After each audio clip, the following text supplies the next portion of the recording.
How are we doing today? I'm happy to see all of the chat starting already. Very good. I see a handful of you guys are going to join a Zoom together so you can chat together while we're learning a little bit. Awesome. Let me get a couple things. Yeah, giant water bugs. Bellistomatids. Alrighty, so I have 4 insects and hi Eric! How are we doing today? Has anyone seen an insect in the last week? It's been really cold, so I haven't really been out and about, but I do plan on going and digging into logs tomorrow. I'm kind of dying to get my hands on some insects. We need to break diapause already. Alright, so, in front of me I have 4 different insects. I thought we would do kind of like a water theme. Yes, toe biters. They're the same thing as giant water bugs. They're just 2 common names for the same family of insects. Those are the Bellistomatidae. Now, I have a handful of different insects here. I thought I would kind of do a water theme, and I had grabbed these.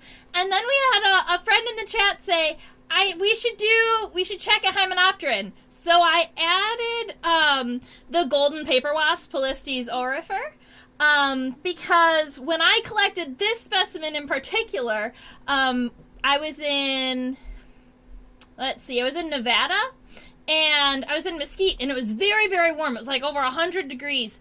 And these wasps kept landing on water puddles. And they were kind of walking on the water, which was kind of cool. So we have these guys. This is a Whirligig Beetle. His head's really cool. We'll be able to look at him. We've got the giant water bug. This right here is what we call a water scorpion. It's a Nephid, and that's actually what I have over there on my microscope, is the zoomed in image of his head. And then we have this golden wasp. The golden paper wasp. So my question is, where do you guys want to start? Which one of these 4 specimens do you think we should start with?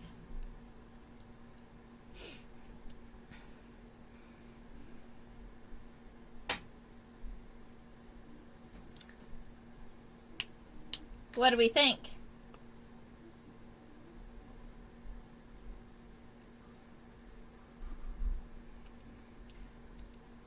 Well, I know that we did a lot of hymenopterans last week. We did sweat bees and honeybees.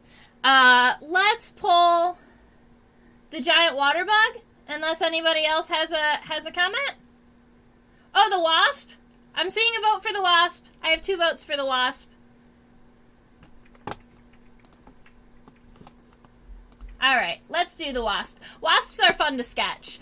And we haven't sketched a vespid yet together, so we haven't looked at the elongated discal cell, which is the characteristic for this, for the family. So let's check it out. Every now and again, you might see my head disappear into the abyss. That's just when I'm checking out my microscope, so don't mind me.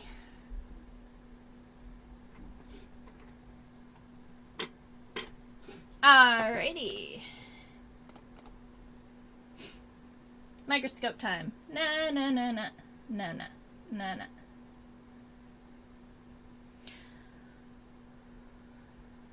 Alright, there's already characteristics that I can see on our vespid that we had on previous specimens. Do you notice the 3 simple eyes up there on the top of the head?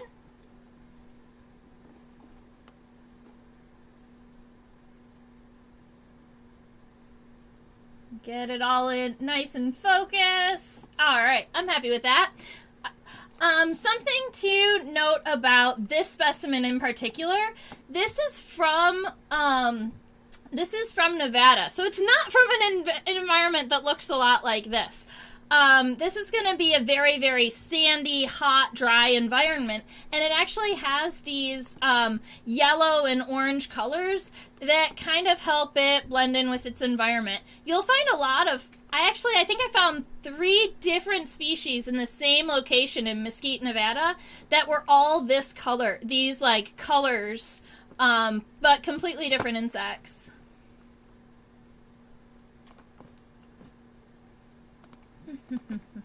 Alrighty. So, with our golden paper wasp, that's going to be its common name, so we can go ahead and write that.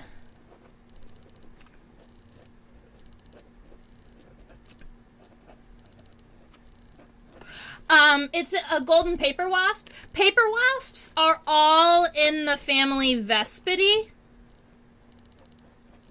So, if you hear me calling it a vespid, that's what I mean. I mean that it's a paper wasp.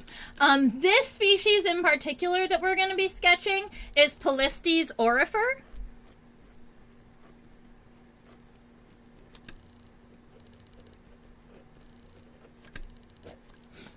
Alright, so we've got all of the names taken care of on our paper. A lot of times I like to start sketching at the top of the head and then work my way backwards. This specimen's head is tilted a little bit to the right, so we're going to kind of imagine it straightened out. The back of the head has this angle that comes in and then back out again. You can see that angle right about here. It actually also allows us to see a little bit of the neck portion of our insect before it gets to the pronudum, or the first segment of the thorax. And then we're going to take our sketch and bring it all the way up. We're drawing the dorsal view, the top view, so you can kind of bring it out to a point, but you'll notice that this vespid's head is very angular straight down, so you can't really see any of the mouth parts if you're looking dorsally. We do have 2 compound eyes, and if you look really close right here, there is a notch in the eye. So those eyes are reniform or kidney shaped. Right? They've got this little notch in the eye. There are a variety of insects that have notches in the eye. Some of them are for antenna. I'm not sure why this vespid has a notch, because it looks like the antenna is more centered in the head. Just how they were built. And then we're going to make sure we give it on the other side. And the other side also has a notch, even though it's harder to see with that angle that the head's at. So I'm just trying to make sure that they are they're as even as possible. Alrighty. And then, if we look right about here, there's these 3 little circles that all are in the shape of a triangle. Those are the ocelli. That's spelled Ocelli. And those are what we call simple eyes. So they don't see shapes. They don't really see shapes and colors as much. Simple eyes see more like light and dark. It would be like the insect kind of seeing through a piece of wax paper. And then vespids have these very characteristic elbowed antennae that many other hymenopterans have. So we're going to make sure that when we add our antenna, they're kind of on this little bit of a hill too, so you can kind of give that characteristic if you'd like. And then the antennae come off of either side of this little hill. And we're looking at this first segment right here. That's what gives it its elbowed look, right? Because afterwards, we have a number of smaller segments. This stays even. And these are all broken up into smaller segments. And then we can do the same on the other side. So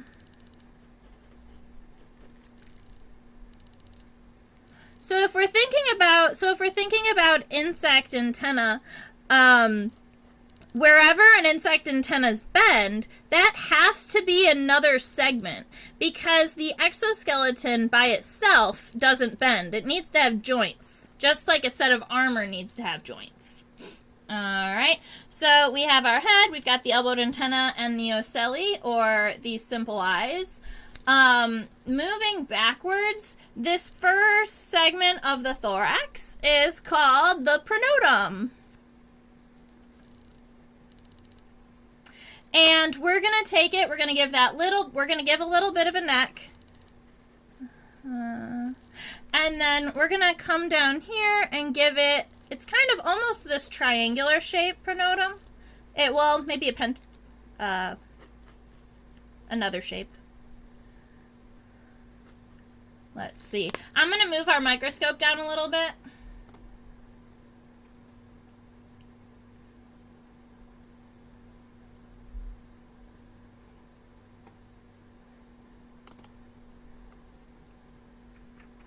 How do you spell reniform? I believe that you spelled it correctly. Yes, it's R-E-N-I-F-O-R-M.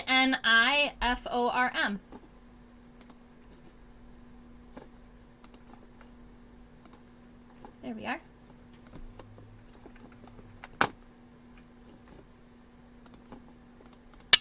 All right, so moving back, we have these angles right here, and then this little cap and that little cap.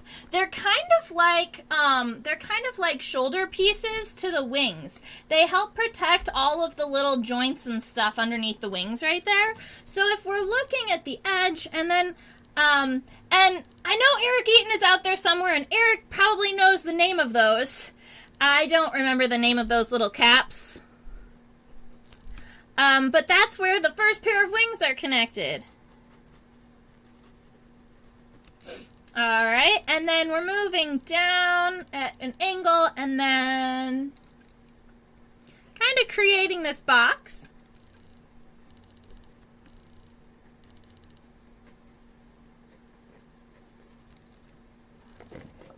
Alrighty. Let's see. I want to add a little bit of my detail up here, so I'm going to give it this line. That kind of doubles that yellow line.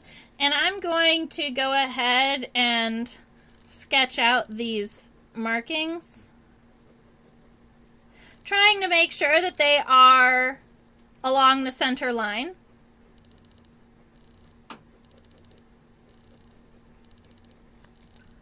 Kind of like that. And then moving backwards, we've got this larger square and kind of a smaller one. Alright, so this is going to be the first segment of the thorax, and this is about the second, and we're still moving back in our specimen. You'll see that the first pair of legs are connected way up here, right? They're on the first segment, and then the second and third legs are going to be connected kind of back here. So we can check out where those are. The shoulder pads are the tegula. Thank you, Eric. T-E-G-U-L-A-E. Tegula. Oh.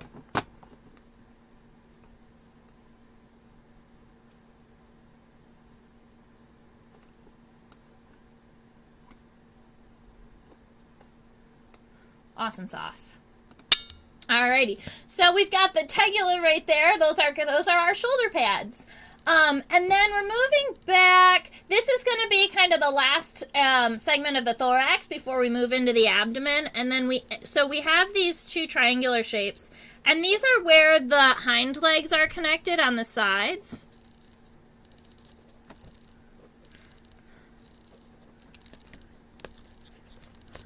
You'll notice that a lot of times I will skip drawing the wings until I've got some of the body underneath. Make sure that your spine is on the center. Mine was a little crooked. There we go. All right, and then after that, I have the ability to kind of go back in and throw these wings in here and make them fairly elongate. So if I zoom out on our image, the wings are gonna go all the way past the length of the abdomen. All right, so he's got some pretty long wings. There we go. Wanted to make sure he was in focus. And the descriptive, the characteristic that you can see on pretty much all vespids or all paper wasps is if we look right this one.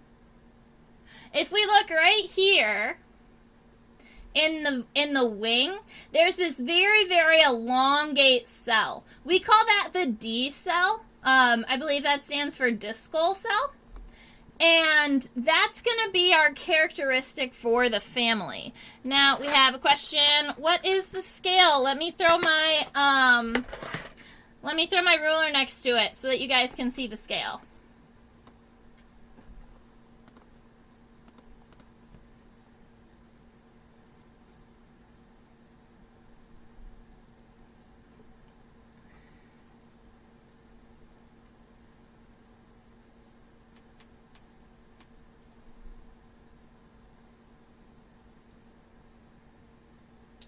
Get my numbers in the camera.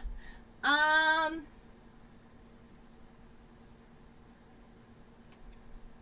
can do it this way.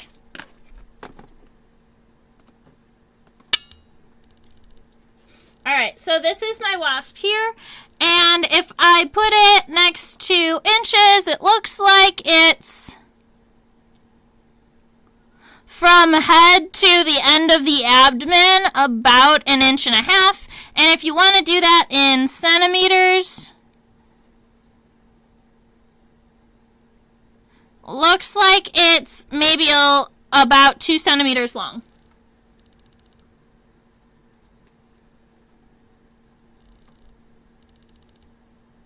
Does that help?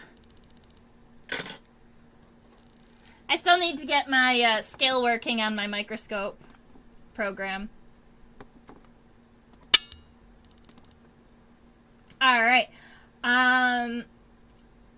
So I'm going to get these. No problem, Amy. I'm going to get these wings sketched in, and I want to make sure that well, mine are going to go all the way to the end of my paper because I'm about to run out of room. That'll be fine. And these wings are really, really good at getting all folded up. You'll see that. They're kind of like stacked on top of each other. This wasp does have 4 wings. He has a pair of front wings and a pair of hind wings. But it's very hard to see. It's very hard to see all of those wings when they're all kind of wrapped up like this guy has. All right. So if I throw these wings down, the defining characteristic for vespids is that D cell. So we've got the leading vein is the C vein or the costa, and then moving down, we've got a vein that looks very similar to that, and then this one, which will be the D cell and also the cell that the wing will generally fold on. So that's how you're able to, that's how you can notice it quickly. It looks a little bit like this. And that D, if I was to put that D as my dot, is right about here. Alright, so that's going to be the D cell. And how we know all paper wasps are paper wasps. Alright, I wish that I had pulled one of these wings aside so that we could see these really cool markings on the abdomen. But alas, we are going to have to do with what we have. So, I'm actually going to take my right wing and erase it so that I can at least show the characteristics on the right wing. I like to draw half and half pictures. And then I'm going to take pretty much where we connected these triangles, and we're going to give it a little bit of a, you know, I don't want to say shoulder. The first segment of the abdomen's a little bit wider, and then it comes down to this tip. Now, with a lot of bees, wasps, and ants, many insects, their segments actually kind of fold into each other, and that's how they have this movement. So if we were gonna draw, let's see, 1, 2, 3, 4, about 5, 1, 2, 3,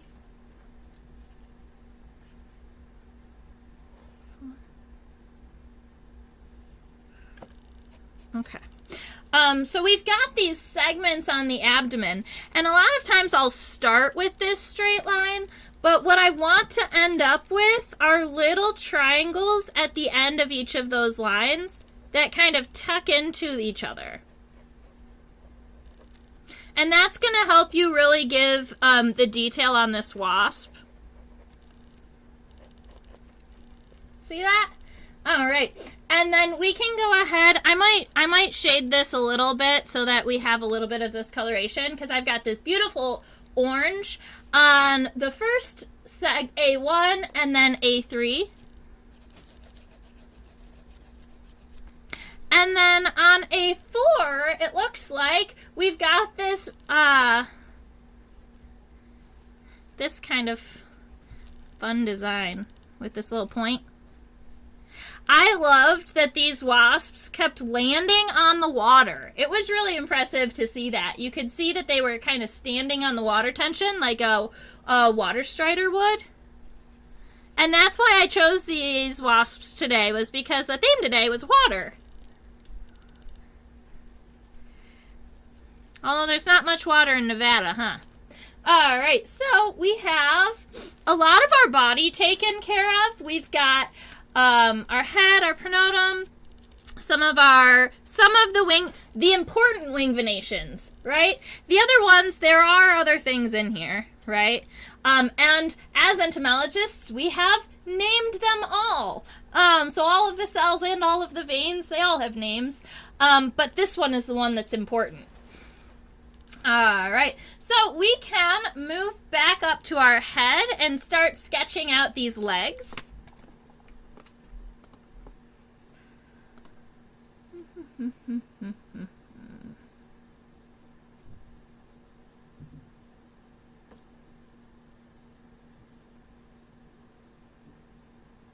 So cool.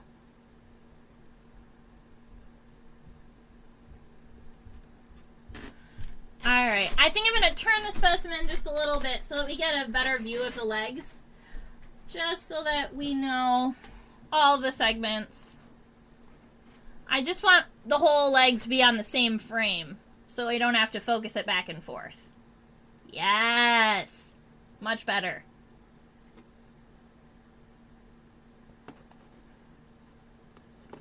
Now, something that we mentioned shortly with when we were talking last week were sclerites.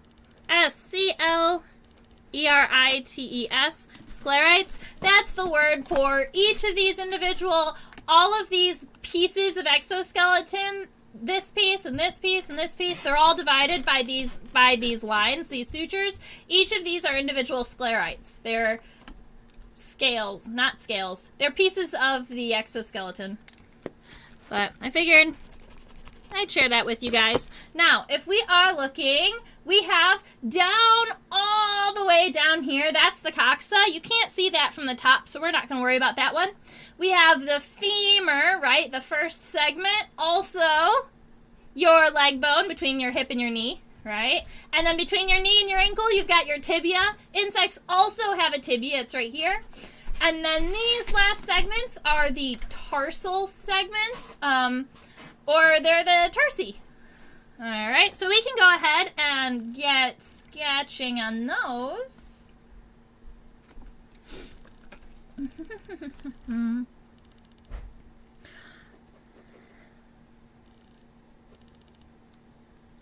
if any of you have any questions out there about our specimen, or if you're, go ahead and shoot any questions in the box, in the comments.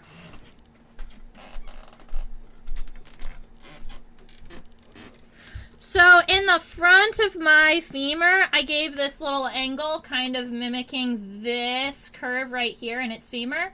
But other than that, he's got a pretty straight tibia. It is a little narrower at the base, and it kind of opens up a little bit, so you can give that feature. The first leg on the tibia, how true is the color of the specimen? I would say fairly true. If you want, the microscope might change the color a little bit, but if I put the specimen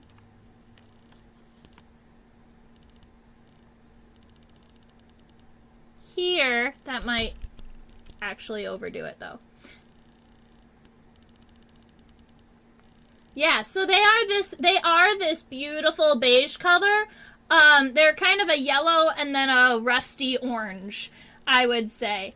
And if you wanted to look up other images of this species, you can look up golden paper wasp or Polistes aurifer. They are pretty common where they're native to. Oh, true to life. This is actually fairly true to life. This wasp didn't fade much. A lot of wasps have what we call structural colors, so it's not really pigments in their exoskeleton.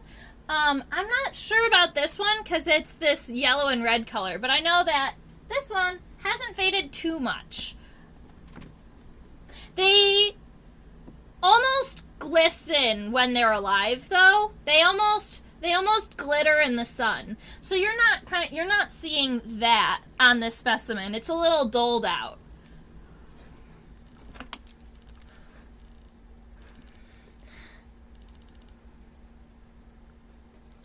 The first tarsal segment's pretty long, and then we have 1, 2, 3 smaller segments that are kind of conical shaped.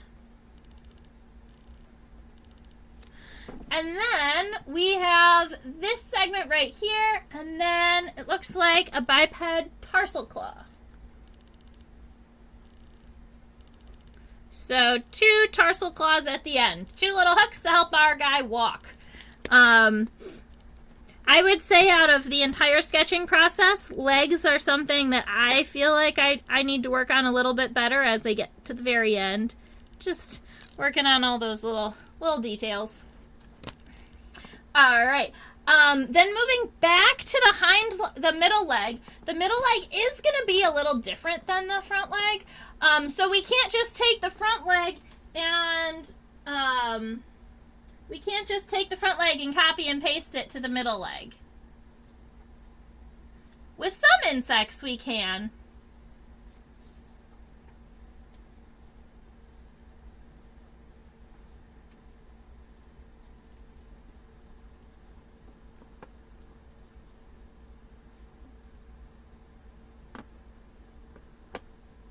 Alrighty, so we have our middle leg in focus. Our middle leg should be coming off of approximately, let me look on the bottom of our specimen really quick.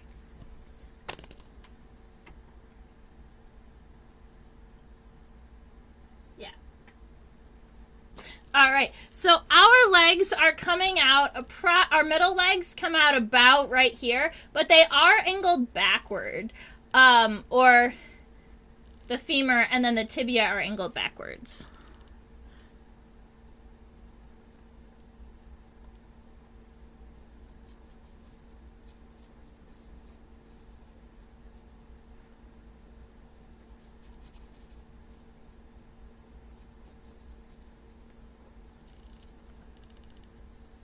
All right, so we've got our femur, and then we have our tibia.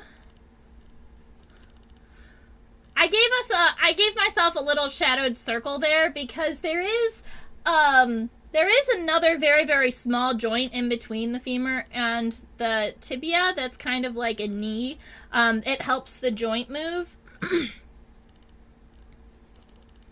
Alright, and then our tibia, it expands a little bit, but something that we'll notice about our tibia is that it has two tibial spines. Alright, so if we look right about here, there's those two little spiky guys, and these spiky guys are called tibial spines.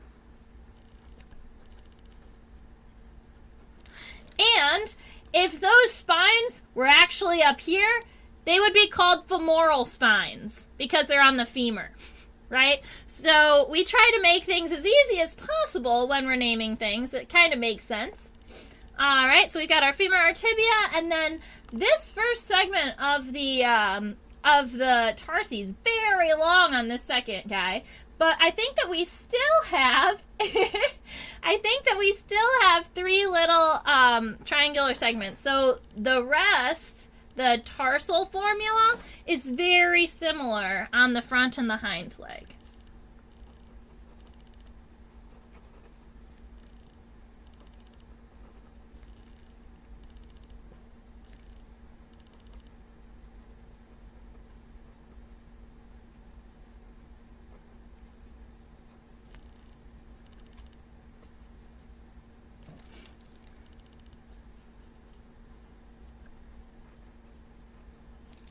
And two tarsal claws. Two tibial spines is better than one. We could zoom in on them and see if there's any extra bonus characteristics on those spines. Sometimes it's fun just to see how close we can get.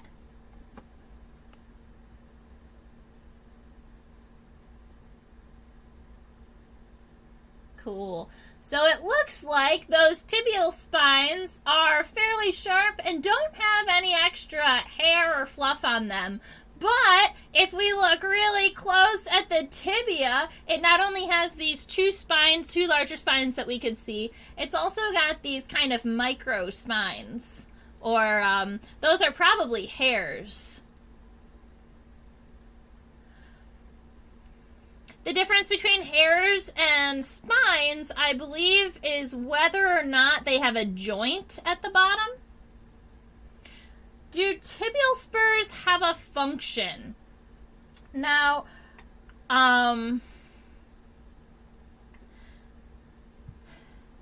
Eric Eaton, you can totally correct me if I'm wrong, but I believe that tibial spines are gonna mostly be used for like cleaning themselves off. That would be my guess. There's a number of different wasps, bees and wasps that have tibial spines, and I know that they use them for different purposes. Oh no, I was saying, Akshay, I was saying the difference,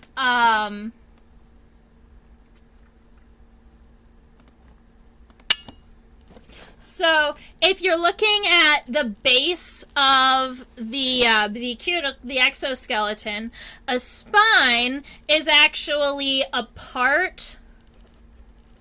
A spine is actually a part of the exoskeleton, whereas a hair, a lot of times, is connected with some type of joint at the bottom. So a lot of times hairs are kind of mobile, and spines are exoskeleton that are kind of built into it.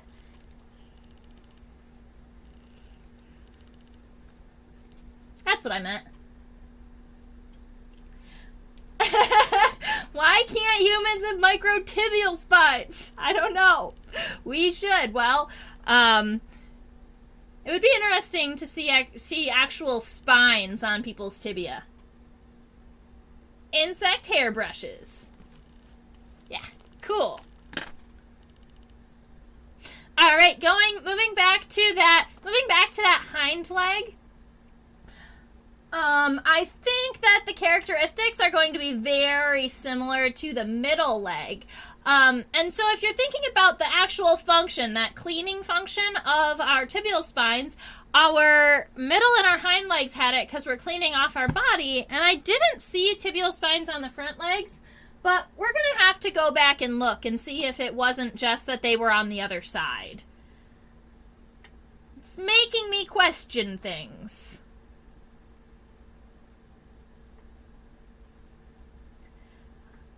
She's crossing her legs. She's being so polite.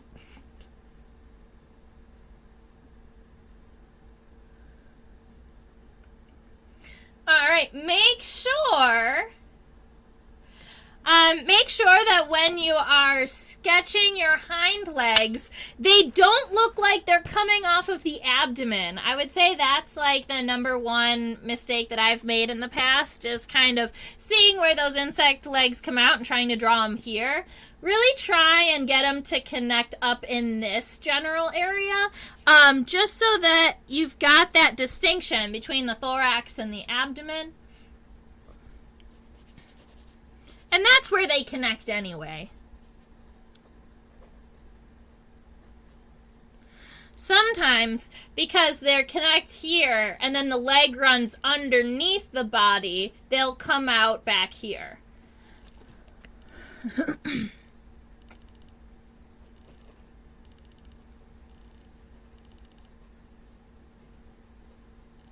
Got our tibia and our tibial spines. You know what they remind me of? They remind me of like a cowboy's walking with those heels with that spin. That's what they remind me of. Like the Old West. Femur, tibia, and it looks like our first tarsal segment is even longer than our middle leg. Look at how much longer this leg is than the abdomen. So we're really going to want to kind of lengthen this out. And when these guys walk on water, they really spread out their legs.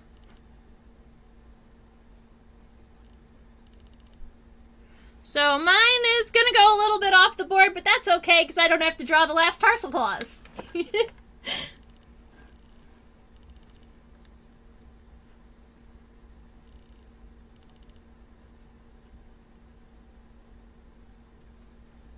Right. So we have what we call instead of just a head, a thorax, and an abdomen, we have a head and a metasoma, because there's these segments right here between our thorax and our abdomen that kind of. Let's throw it on the side so you can see what we're talking about.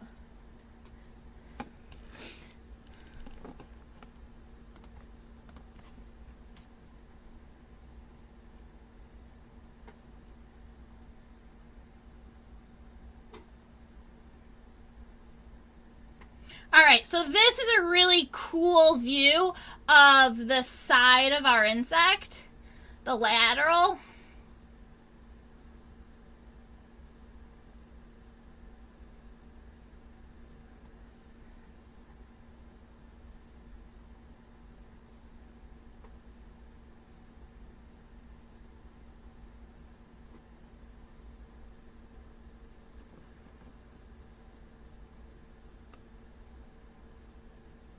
All right, so what we're talking about when Eric says the venter side of the thorax extends nearly beneath the front segment of the abdomen, we're looking at this right here. So right here, this is going to be the thorax, the first segment. This is where the second segment connects, and this is where the third one connects. And you can see they're kind of on these angles. Their legs are not straight down. And so this is the coccyx right here, your hip bone, and this up here, this is where the first segment of the abdomen starts. So you can see that they are kind of overlapping a little bit, and if you look at it from the top, the leg is going to look like it's coming out of the abdomen just because it's kind of tucked underneath. And I think the lateral of this insect would be really fun to sketch. Or we should do it head on. All right. So we have two options. I like drawing insects at different angles, or kind of filling in a couple side spaces in my sketch. So my question to you is, do we draw a lateral side? Do we draw a picture of the lateral view? Or do we draw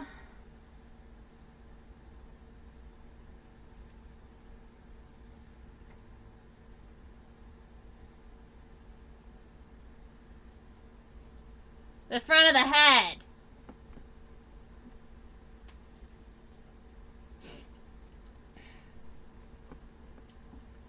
Or we can go to the next specimen. One of three.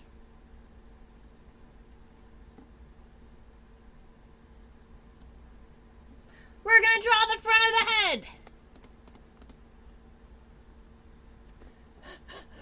The head on is wild. All right, I'm going to make sure that we get this kind of focused.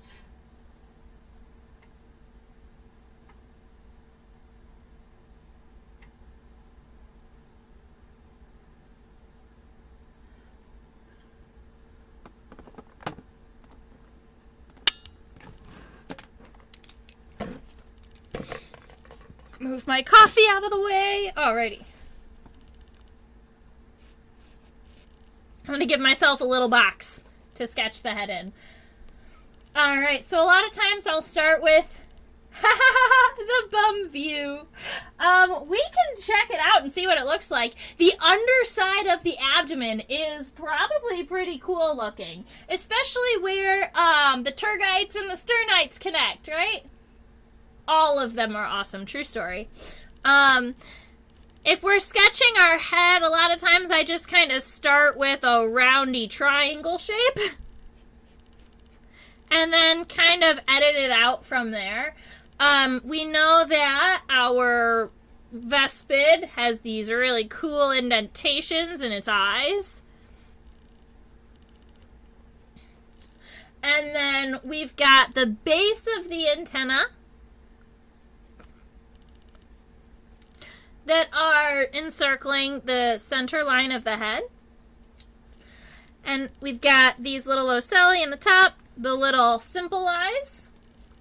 From the base of the antenna, I'm not going to draw the antenna because they're on the top at the very end. So from the base of the antenna, these triangles go down to what looks like almost the bottom of the eye. All right. And then we've got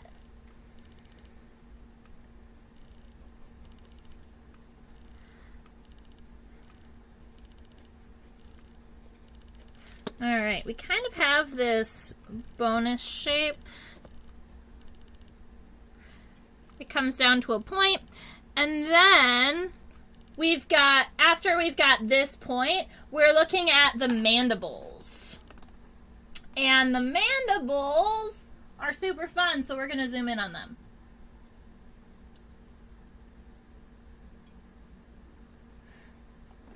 Cool. So they have these darker edges.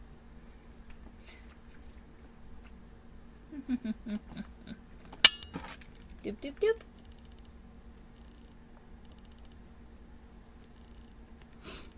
And they come down and around. And those are going to be the mandibles.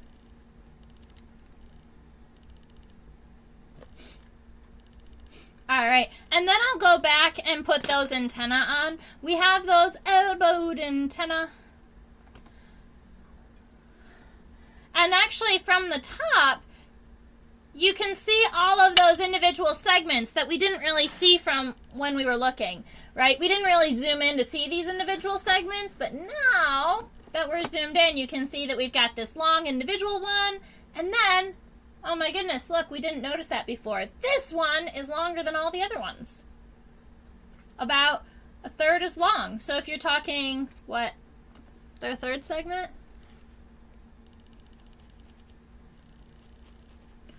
One, then the little ball one, and then a longer one, and then all the little segments.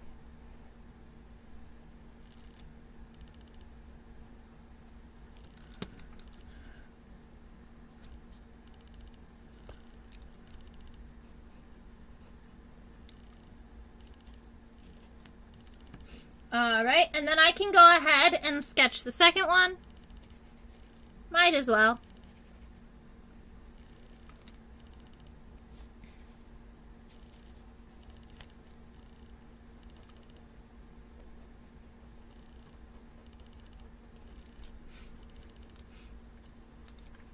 Awesome. Head on.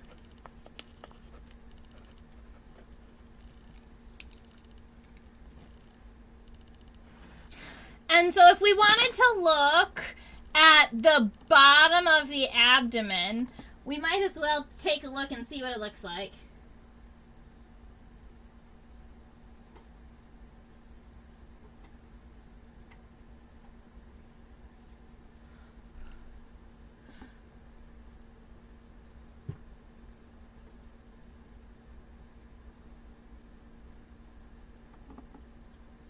Alright, so the bottom of the abdomen looks like it has these same colors where there are these gold and yellow, these kind of burnt orange and bright yellow stripings on the sides. I was checking to see if... Nope.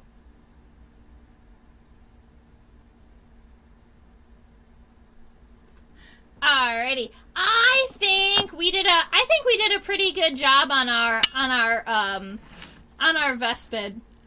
You guys happy with our Vespid? Do we have any other questions, or do we want to sketch another one of him, or do we want to move on to one of my beetles? I'm thinking, or the water scorpion.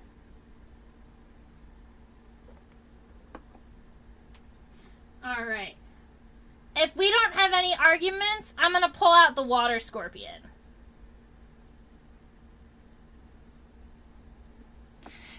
Now, the water scorpion both has... Oh, I hear beetles, beetles, beetles with hearts. All right, deal. I do have Pepsis lying around, Marley. I have a couple Pepsis.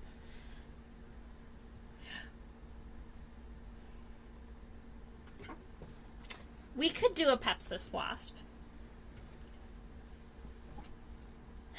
The water scorpion. All right, deal. I like the water scorpion. He's really cool, and he comes with a fun story. This specimen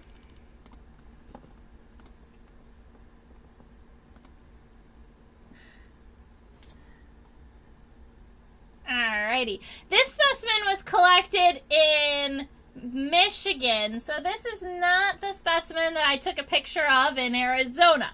But water scorpions, let me get this all activated and then I can pull it over. This water scorpion is fairly long, so for those of you who have, who are keeping measurement of scale, our water scorpion is it's about 2 1/4 inches long, or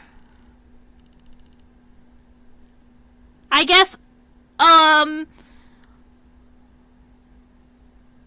little under 6 centimeters. So that's gonna be our size for our water scorpion.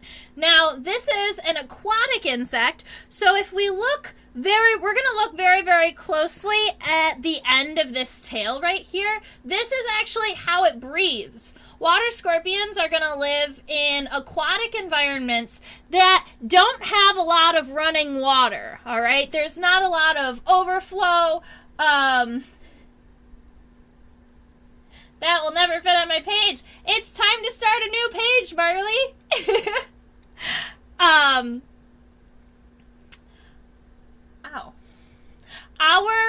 Our water scorpion, a lot of times it's gonna breathe through its spiracle that's at the end of this tail here, and they'll hang upside down in the water. So a lot of other insects are gonna have gills that help them breathe underwater all the time. These guys actually have to break the surface to breathe.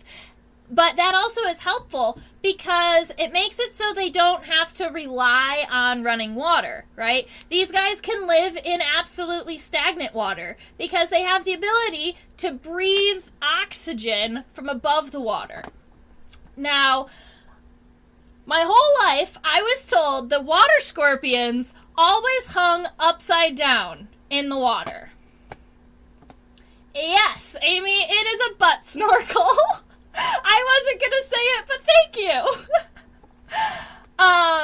I was always told that water scorpions, they hang upside down in the water, and then they use their raptorial front claws, right? Those legs that look like praying mantis legs, and they have the ability to grab onto prey and pull them to their face.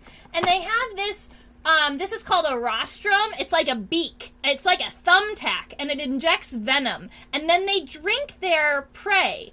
Right? So that's how these guys eat, and they hold on to their food. Now, I was always told they hung upside down. And then I was collecting tiger beetles in Arizona and saw this. This is a water scorpion.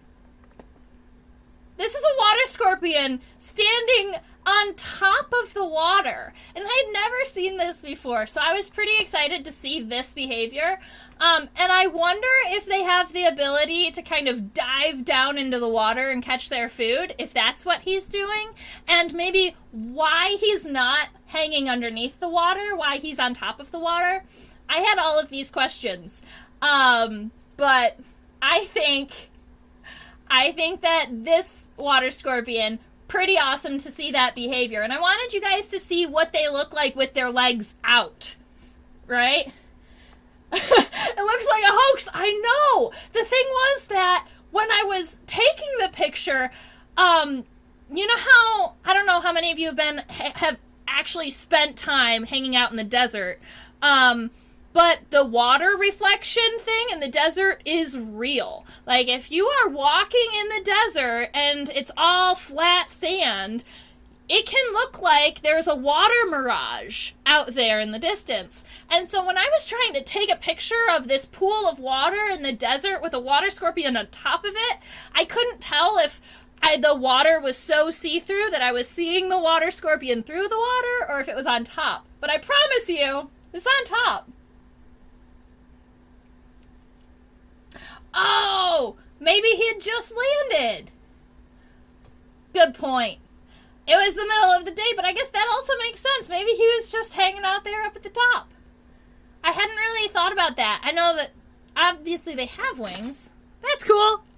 So, we'll be able to check this guy out under the microscope, and we'll be able to sketch him along his body. But keep in mind, he's nice and thin.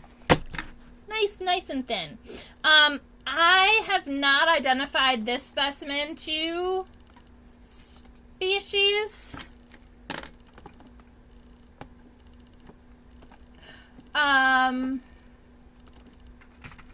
think it's like Nepis, the genus.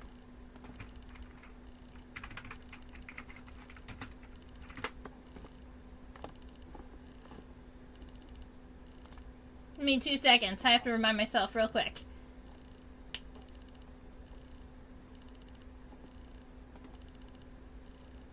Renatra. All right. So, the family name on this guy, he's a Nephid. So we can write, there's my pen. It's in the binder. We can write water scorpion.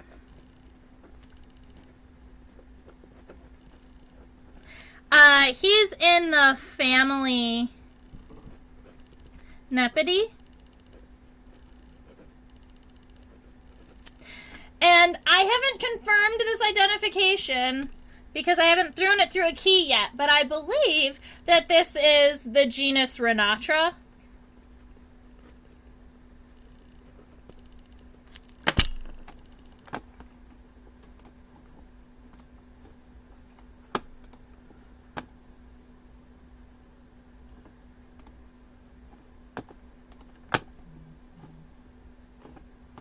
Alrighty. So, starting up at the top of our head. Oh, maybe I should turn this guy.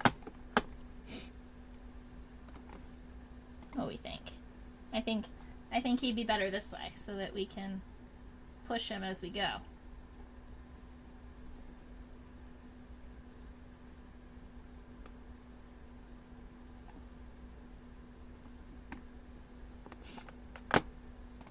Alrighty, so if we are looking up here at the head, his compound eyes look kind of funny. I think Eric says Renatra. Yes, perfect. I think that these eyes look kind of alien-like, because his eyes protrude from his head at pretty good distance. I'm gonna move that up because, well, actually, it needs space for his legs too. Alright. So we've got, I'm actually going to draw this shape first, and that's going to be the eyes all the way across. And then I can cut off this part, and those are going to be our compound eyes. This guy doesn't have any simple eyes. And then we can take this beak and bring it forward. Alright, and then we've got this joint. I think that there's even another joint. Let's zoom in.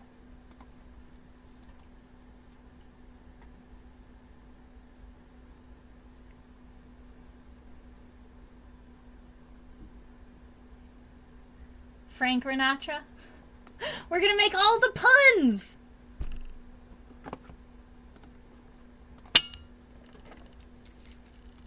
Alright, so you can see that there are these kind of small segments on its rostrum.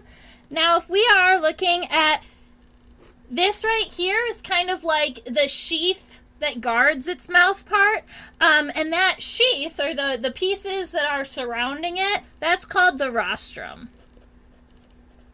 And then, if you look at the very, very center of the rostrum, there's that little black line, and that's actually you being able to almost see through the rostrum to the actual mouth part. That's kind of like a bendy tube. It's not powerful, it's not strong, and that's why it needs the rostrum on the edges to give it support, and so that the mouth part can actually pierce its prey.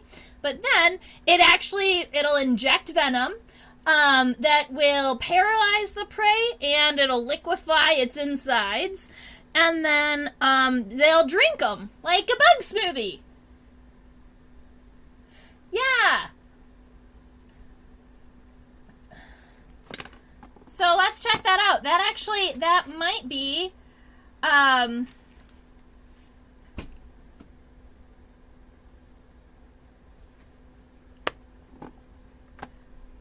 believe I believe that the name of that inside tube is the stylet.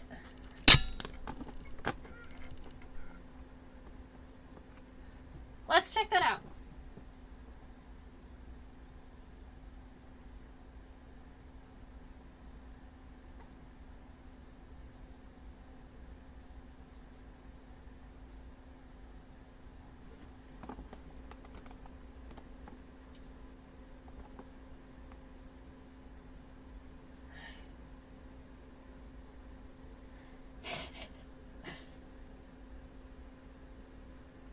Alright, so that hair-like thing that looks like it is coming out of the beak, I do believe that's its mouth part.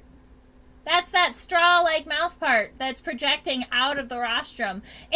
Normally they don't hang around with their tongue sticking out like this, but it might have done this when it was dying. Oh, that might be the continuation of, actually, that's what I'm saying, that hair might actually be the continuation of that internal tube. That is its mouth part kind of just still sticking out, kind of like it died with its tongue out.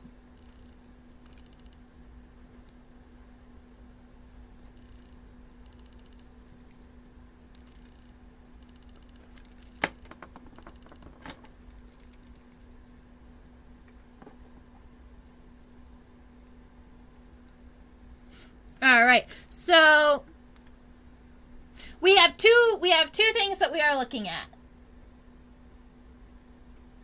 Yeah, I'm sorry, Marley. So we have two things that we're looking at. We're looking at the rostrum, which is the beak, and the stylet, which is the straw. And the rostrum's job, the beak's job, is to pierce into the prey. And the straw's job is to inject venom and drink. And that's a little bit simplified because all insects have modified mandibles, maxilla, labia, a labrum, and so all of those pieces have to modify together to create this beak and the straw. And so I'm not sure how all of them modified to become this mouth part, but you have all of those pieces in there. We can zoom away from his tongue.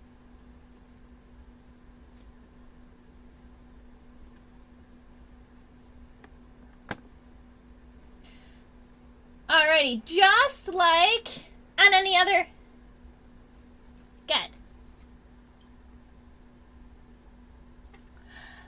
Just like on any other insect, right? Our first pair of legs is connected to our pronudum, the first segment of the thorax. So if we are looking here, this pronudum is actually fairly elongate. He's got this really, really long first segment. Actually, kind of like a praying mantis. So from this part here, the head, all the way back here, that is one segment of the thorax. One segment.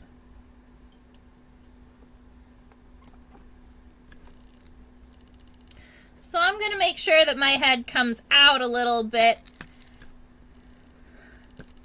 to give it a little bit of bonus shape.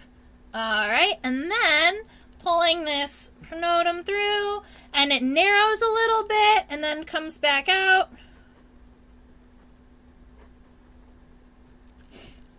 And a lot of times they kind of end in this triangular shape, but that's because that's where the wings are about to connect.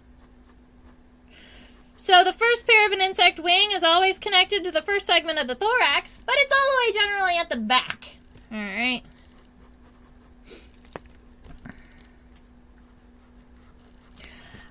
So this is where our first legs are going to be connected. I think that we're going to draw the entire body, and then we're going to come back and look at the lateral. We're going to look at the side view so that we can get all the details on the legs.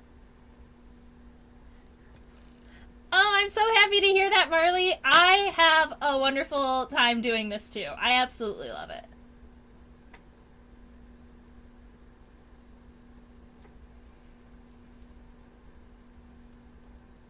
All right, as a side note, if any of you are ever interested in pinning insects, generally the pin is going to go on the second segment of the thorax on the right-hand side. You don't want to pin an insect directly through the center line of the body most of the time, because you want to have the ability, if you go through a characteristic, to be able to look at it on the other side. But if you put the pin straight through the middle line, you might be destroying characteristics that you can't see anywhere else on the specimen. So just off to the right is generally the rule of thumb. And if we are looking at where the pin comes through the bottom of the specimen, our goal is to get it to come out between the second and third pairs of legs. That's going to be where it's going to give our insect the most structural stability, and also trying not to poke it actually through the coccyx, because you can poke a leg right out. So, bonus information on pinning. Alright, so we're going to be drawing this... the rest. So it expands out a little bit, and then it's going to come back. So it does have a little bit of these shoulders for the wings. But the other genus of giant water scorpion are kind of fat. Whereas these guys are known to be very, very thin and elongate.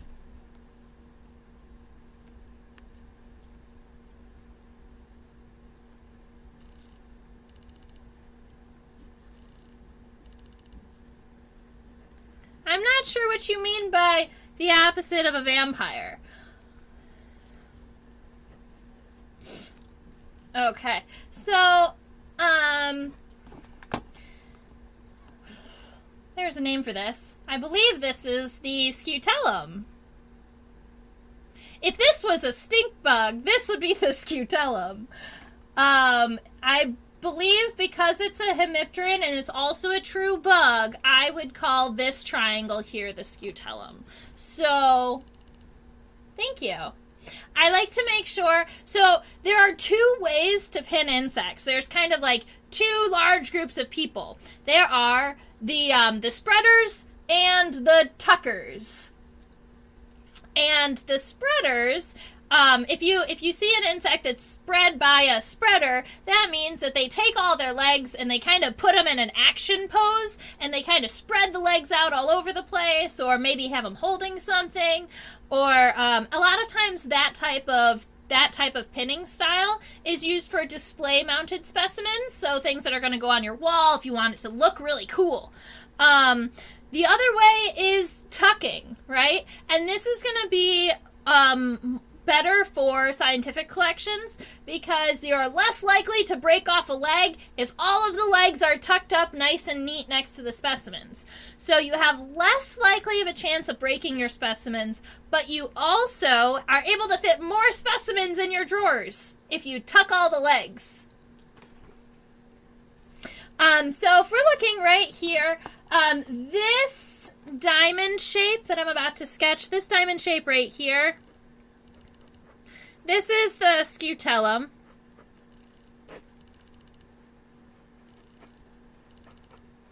I like to give you guys random anatomy parts, you know.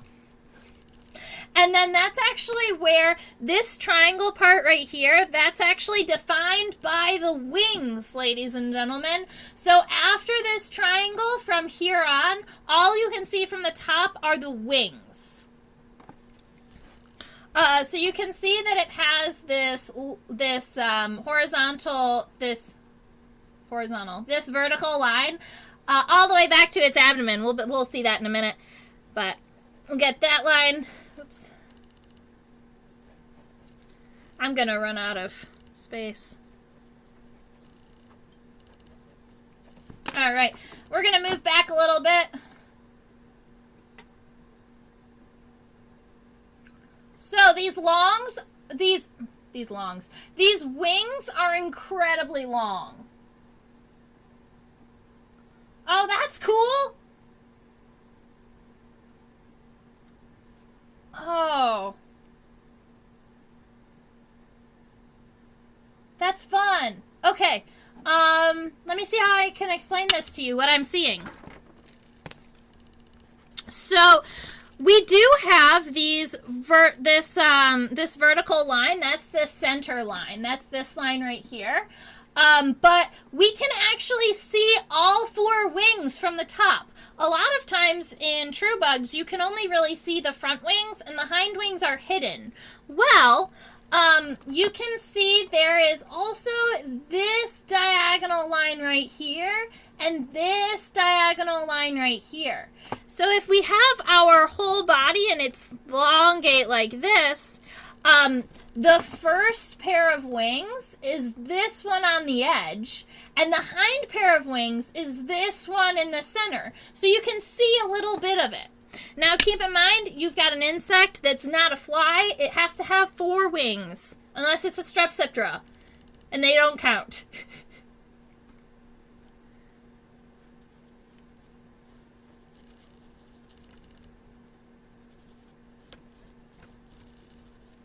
So these first triangles, that's the hind wing, and then we can continue on, and those edges, that's actually the front wing. Now, when we get all the way to the back of the specimen, I'm actually probably going to start a continuation over here on the side. Now, when we get to the back of the specimen, we can see...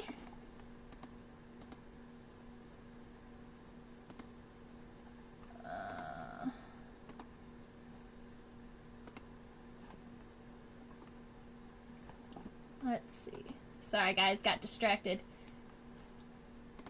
Alright, so if we go to the back of the specimen, we can see there's this line right about here, and that line is where the right wing goes on top of the left wing. So once we get all the way out to the bottom, you can kind of see where one wing kind of takes over. Right? The other thing that we'll see a lot of times in hemipterans, we have what we call... It looks like the wings cross over the back. Yeah. And we have what we call Hemi Elytra. So if we zoom in right about here, we should be able to see the difference between almost a leathery form top of the wing and a membranous wing in the bottom. Let's see.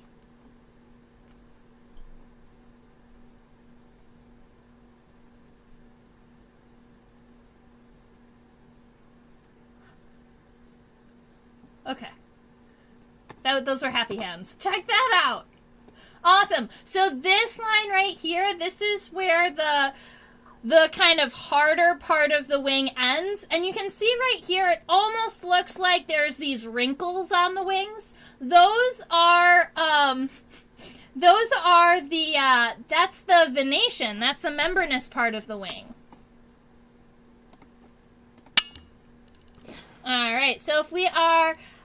yep, I ran out of space too, so I'm just going to start up here and say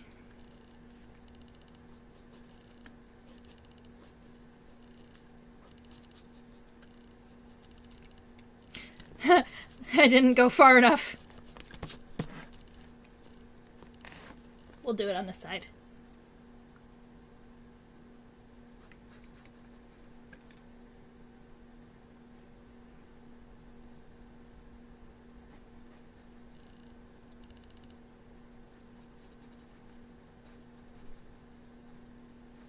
Alright, so this is the right wing going over the left wing.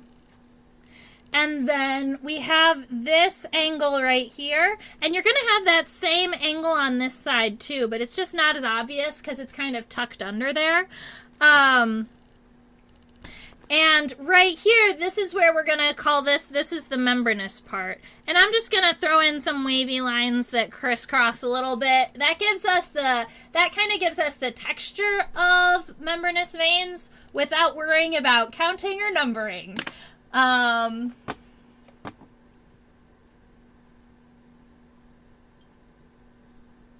So, if these hang upside down in the water with their faces submerged, do their prey also live underwater? Yes! These guys hang upside down in the water and feed on other insects, and sometimes they'll feed on tadpoles, small fish, anything that they can get their hands on, because their venom does paralyze their prey. So, following our wings down all the way, hey, look at that. Right here, it looks like the wings actually end a little bit before the abdomen ends.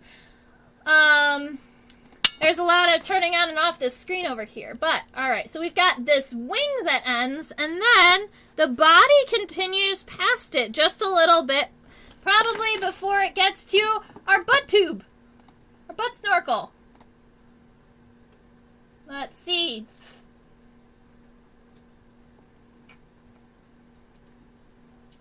All right, and something that we will notice about this guy is that very similar to the mouth part needing an outside piece and an inside piece, the water scorpion's tail also needs an outside piece and an inside piece. So this is actually pretty interesting because you can see the split at the very base of the abdomen and then all the way at the end. So right here, there's this midline, and that's where the actual snorkel is. It's kind of hiding inside of this tail. And this tail is not solid like it appeared first. Oh, that was really cool. Let's see if I can focus that in. Yeah, so you can see all the way down the entire length of this abdominal appendage, it's got this tube, and then at the very, very, very end, way down here, it opens. All right, let's see.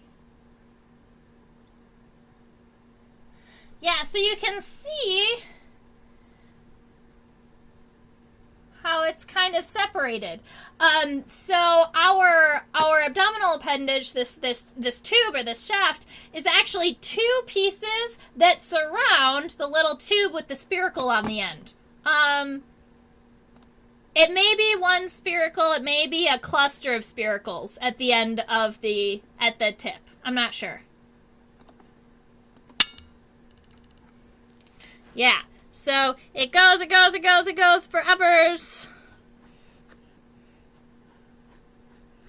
And in the center, there's our little breathing tube that goes all the way down. And then these two pieces on the side just help protect it.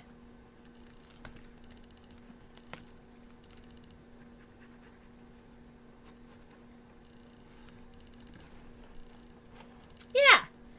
And so, that's the body of my water scorpion. What we haven't talked about are its legs. Let me see. I want to make sure that I've answered all of the questions. How long is this separation at the end of the tail? Well, naturally, in the wild, this tail will stay together. But in specimens, in collections, when they pass away, this tail, the muscles relax a little bit, and they naturally open up. That split in the tail, I believe, goes all the way to the top, to the base. It's like, instead of it being one tube with another tube, it's like having a half a sheath and a half a sheath next to each other that kind of surround or wrap around the breathing tube with the spiracle at the end. Right, so spiracle is spelled S-P-I-R-A-C-L-E, if you're curious. And a spiracle is an insect breathing hole. They breathe through diffusion, so they have the ability to just open and close a spiracle, and it allows air to move in and out of the body. Then, there are lots of little individual tubes, and those individual tubes feed every cell in the insect's body for oxygen, because insect's blood is insect's blood is hemolymph, and it doesn't carry oxygen. So when an insect breathes, it's actually breathing through little itty-bitty tubes directly to its cells, rather than spreading the oxygen with its own blood, like we do.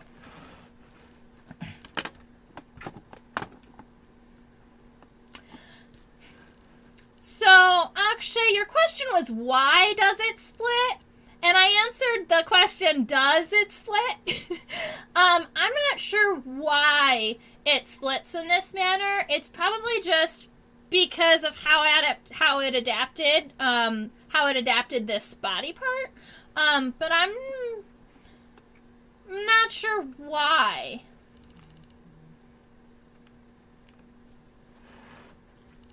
All right. I'm going to put this guy on his side. See how well we can see these legs. I kind of pinned them all together.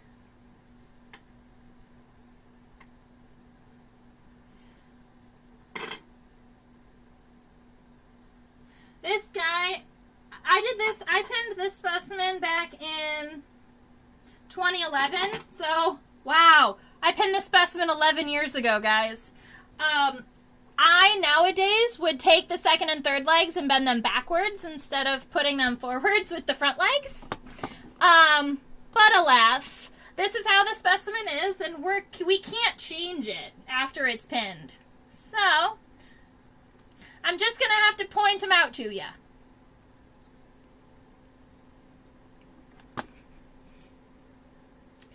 doesn't look confusing at all.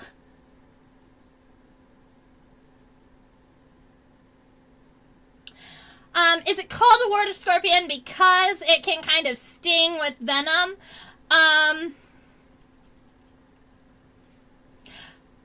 Yes, it has venom and has the ability to sting, but I think, in my opinion, because we also have things like giant water bugs, and Nacorids, crawling water bugs, beetles, Nacorids, bugs. Crawling water bugs, that we have got a variety of aquatic insects that have venom. So what's unique about this family is that they have the really long tail. And scorpions have a long tail. So I think that they got their name from their breathing apparatus, kind of looking more like a scorpion tail, rather than having them named after their ability to sting or use venom. Ah, I do have a piece of tape. I don't know. Some of you may know this. I have a boo-boo on my finger and my Band-Aid's falling off, so I'm going to use a piece of tape. It'll be great. Okay. Alrighty, so if we are looking at this front pair of legs, this is that pronotum, or that first segment, and the first pair of legs is connected way up here near the head, right? So it needs it to be way up here near the top so that it can grab onto its prey and kind of pull it into its face. So we've got the femur that comes down this way, that's very elongate, the tibia that comes out this way, and then we've got the tarsal claws that come bending back this way. And that gives us something that we call a raptorial front leg that we're going to be able to see better from the other side.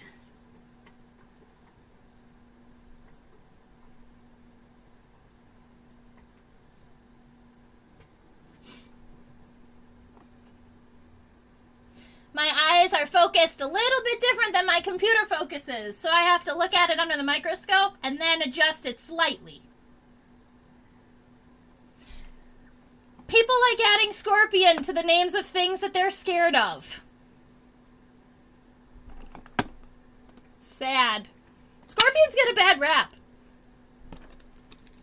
Alright. Oh, cool vocab alert. Raptorial. Right. I like Raptorial. There are a variety of insects that have raptorial front legs. Those are legs that are specifically made to grab onto stuff. Grabbing legs. Like praying mantids. Giant water bugs also have these. If we're looking at this Nephid, the femur starts here, the tibia comes up, and this right here, this hook part, that's the tarsal claw, that's my raptorial front leg. Oh! Eric, thank you. I misspoke my leg segments.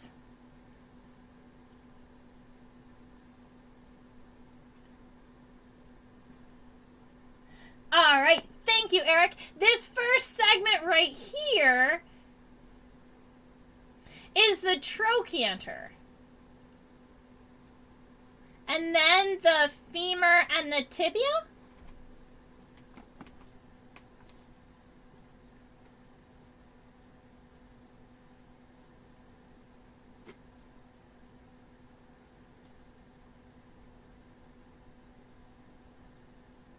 I guess there's one segment at the end that we could call the tarsal segment. I like the brush and the claw. Oh, I wasn't changing it for you guys. There's this really cool kind of hairy brush in the claw. Yeah, I'm not sure if I see a tarsal segment unless we say that this right here is a segment. What do you think about that, Eric?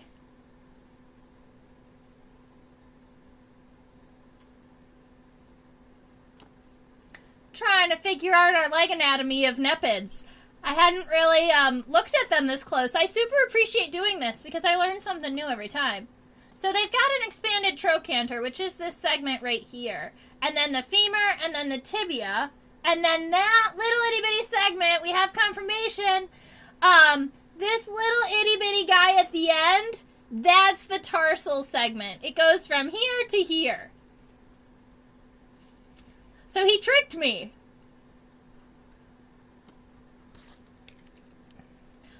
His new name is Loki.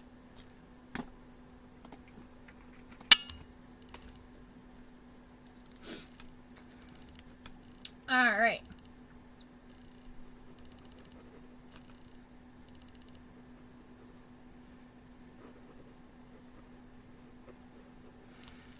This is going to be a first time sketching these legs for me, so we're going to see how well this happens. So this one is the trochanter.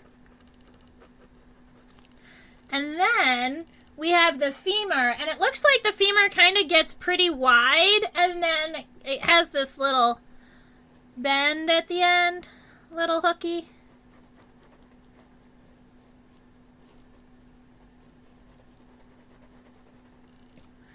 And that's the femur. Oh, without an E. I don't know where that E came from. Just came out of my hand. Femur. And then...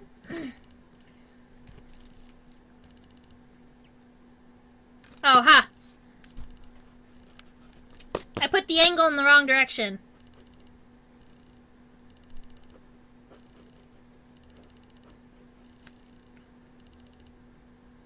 Right?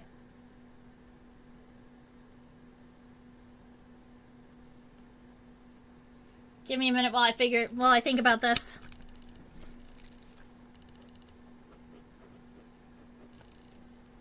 Yeah. Because then it comes in this way.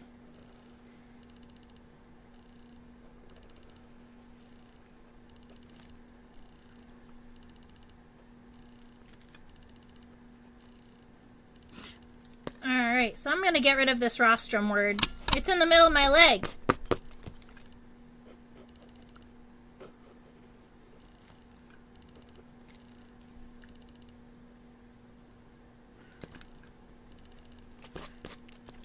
Alright, so we have this trochanter, the femur that continues on, there's a little angle part at the end, and then this right here that comes back, that's going to be our tibia, and then this little itty bitty part right here, it kind of looks like, I guess, a fingernail. That's going to be our single tarsal segment. One tarsal segment. Tarsi, the word you've been hearing, that's the plural. Tarsi is plural of tarsal.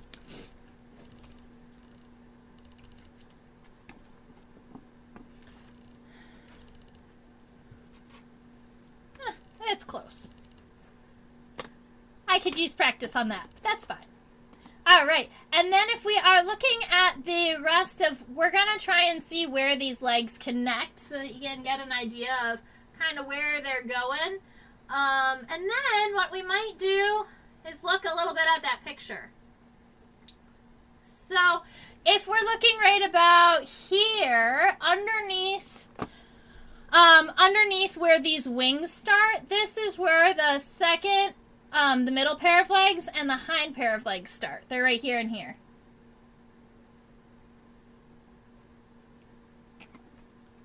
Yeah, Akshay, the front pair of legs don't have super, super crazy spines.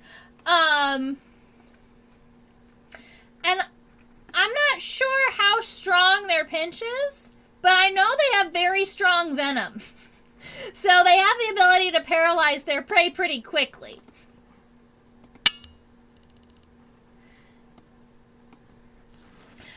They do have kind of a row of hairs here on the inside of their claws.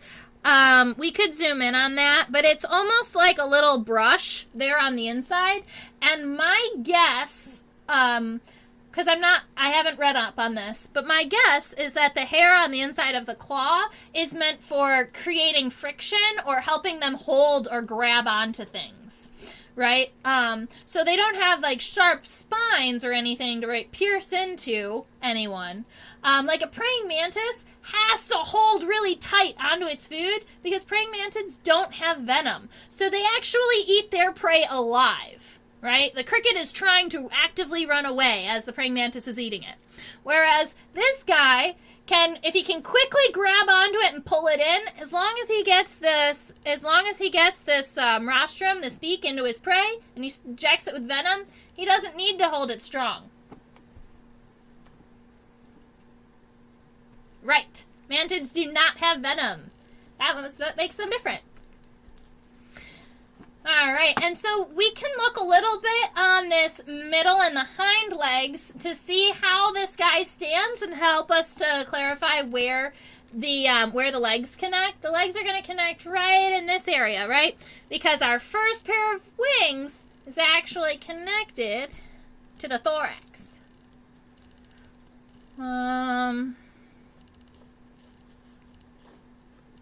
Super long legs. And we've got the same segments, the trochanter, the femur, and the tibia.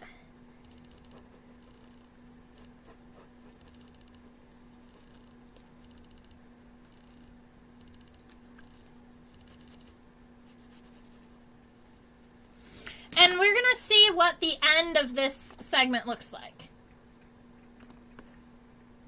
Aha! Alright, so if we are looking at the end of this segment, our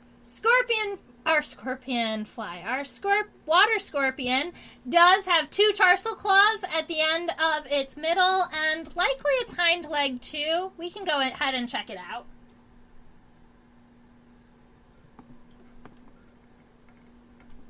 Yeah, the middle and the hind legs both have tarsal claws that are split in two like this. So we've got our trochanter, our femur, our tibia, and then this right from here to here, this is going to be coccyx, femur, tibia. All right, from here to here, this is the tarsi, the very, very end, with two little hooks. All right, and then I'll go ahead and draw the second. I'll go ahead and draw the hind leg.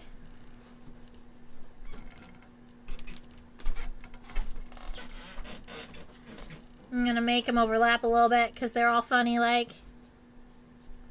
No, I'll pull it in.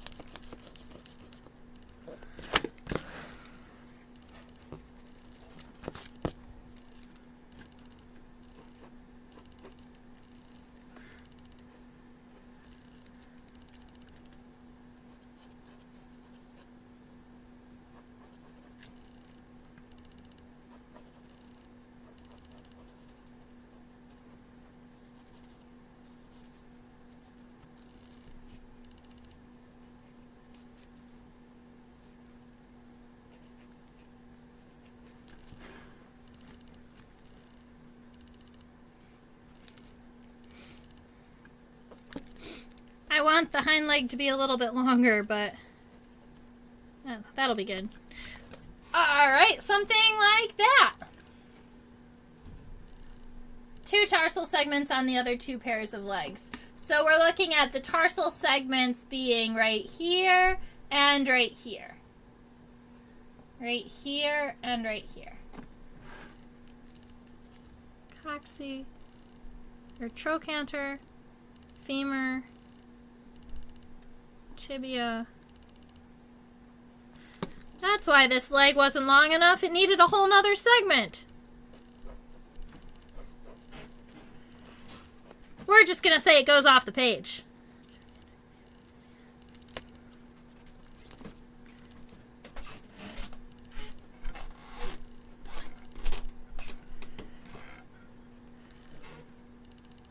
That looks better.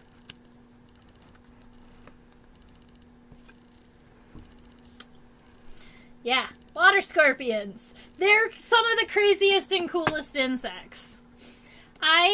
There's a special place in my heart for aquatic insects, because I started collecting aquatic insects when I was fairly young.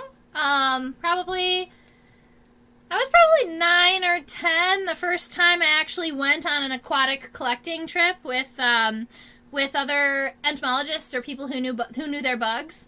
But by the time I was 13, I was leading aquatic insect collecting trips for a group called Friends of the Rouge in Michigan. We would go out and we would do like stonefly searches in the winter, and we were watching the Rouge River's water quality. And that's what really got me into loving aquatics, was going out and collecting.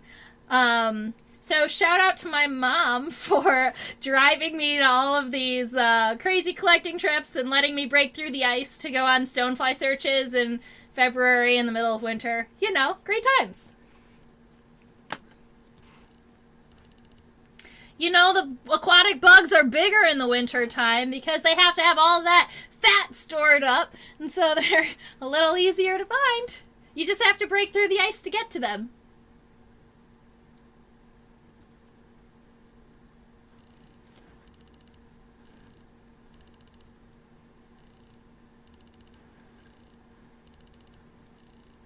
All right, sounds like a plan. We got 2 whole insects sketched out today. I'm pretty excited about that. So, let me go on a bonus tangent. We will probably pull the Whirligig Beetle out again at some point because I love them. And I want to show you this really cool thing about them because Whirligig Beetles have this really, really unique feature that I wanted to show off.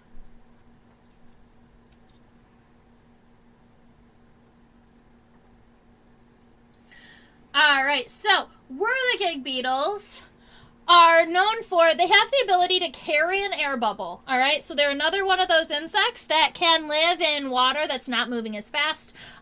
Maybe not this crazy with duckweed. A lot of times they like a little bit more open space because they zoom around on the top of the surface, on the surface of the water. Now, most insects, when they have compound eyes, right, these big eyes with lots and lots of lenses all over the place, a lot of times they only have 2, right? They got one on the left side and one on the right side, and they call it great. They say, I can see well. Or you have like a dragonfly where its whole head is practically eyes, but it's still 2, one on the left side and one on the right side. Well, Whirligig beetles... Whirligig beetles, if this is the surface tension of the water, will skim in exactly the top of the water. Now, instead of just having 2 compound eyes, they have 4. They are literally the 4 eyes of the insect world because they actually have 2 eyes that are on the top of their heads that look up so they can see above the water line, and this is this lateral line, so that's the side, that's the edge of our insect, that's where the water line is going to be. And right here on the underside of that, there's another compound eye.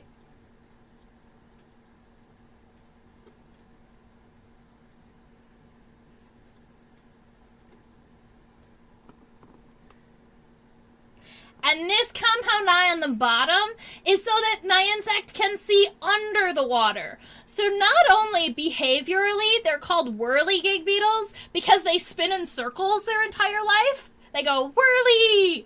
But they also can see both above and below the water.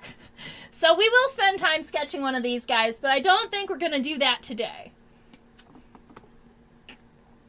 Yeah, awesome.